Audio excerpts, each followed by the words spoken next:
Hello from Gamma. I am Lakshman Maheshwari, and today we are going to talk about the Treaty on the Non-Proliferation of Nuclear Weapons. It is also known as the Non-Proliferation Treaty or NPT. NPT is an international treaty with the objectives as mentioned below: to prevent the spread of nuclear weapons and weapon technology, to promote cooperation in the peaceful use of nuclear energy, to further the goal of achieving nuclear disarmament. Basically, it was enacted with the concern for the safety of a world with many nuclear weapon states. NPT was opened for signature in the year 1968 and came into force in 1970. At that time, it was originally conceived with a limited duration of 25 years. However, it was extended indefinitely. As of August 2016, 191 states have adhered to the treaty. One of the important part of the treaty was defining the nuclear weapon states. The treaty defined nuclear weapon states as the states who have built and tested a nuclear explosive device before January 1st, 1967. Such states are the United States, Russia, the United Kingdom, France, and China. Four United Nations member states never accepted, three of which are thought to possess nuclear weapons, which are India, North Korea, and Pakistan.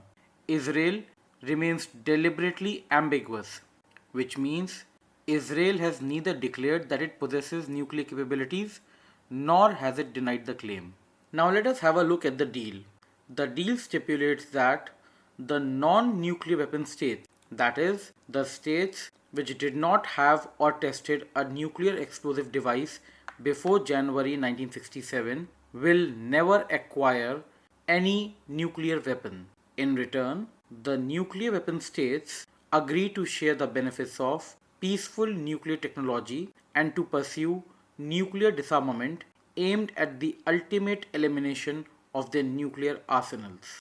The three main pillars or principles of NPT are non-proliferation, which means not to transfer, manufacture, or acquire nuclear weapons or other nuclear explosive device or in any way assist in doing so.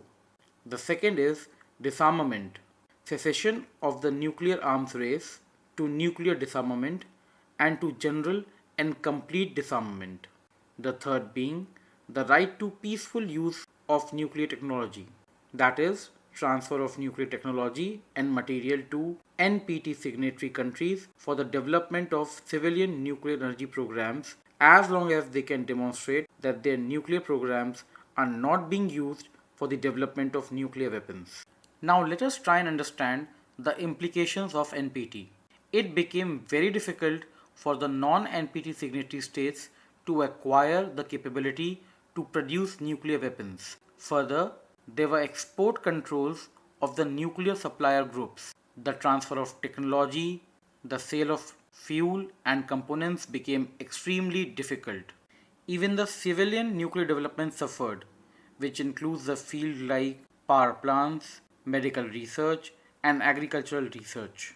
There have been some violations of the NPT. For example, North Korea, which signed the treaty in 1985 but never actually complied to it. Finally, in the year 2003, it announced its withdrawal from the NPT following the detonation of nuclear device which was in violation of the core obligations of a NPT signatory. Over the years, there have been many criticisms of NPT. The primary one being that NPT cannot stop the proliferation of nuclear weapons or the motivation to acquire them. Further, it is very difficult to distinguish between research for peaceful purposes and weapons development. By some estimates, 35 to 40 states could have the knowledge to develop nuclear weapons. Also, there has been limited progress on nuclear disarmament. The five authorized nuclear weapon states still have over 22,000 warheads in their combined stockpile, and they show reluctance to disarmament. As mentioned earlier, India did not sign the NPT, and we had pretty good reasons for not doing so. India argued that NPT created a club of nuclear haves and a larger group of nuclear have-nots by restricting the legal possession of nuclear weapons to those states that tested them before 1967. The treaty failed to explain on what ethical ground such a distinction is valid. Just because some country tested their nuclear weapon before a certain date made them a nuclear power and the other state a non-nuclear power. We found the treaty flawed and also that it did not recognize the need for universal, non-discriminatory verification and treatment. Due to our stand, we were excluded from trade in nuclear plant or nuclear materials for 34 years. It severely hampered the development of civil nuclear energy until 2009. There were trade bans and we did not have any indigenous uranium ores. We had to develop our own system for producing nuclear material from thorium reserves.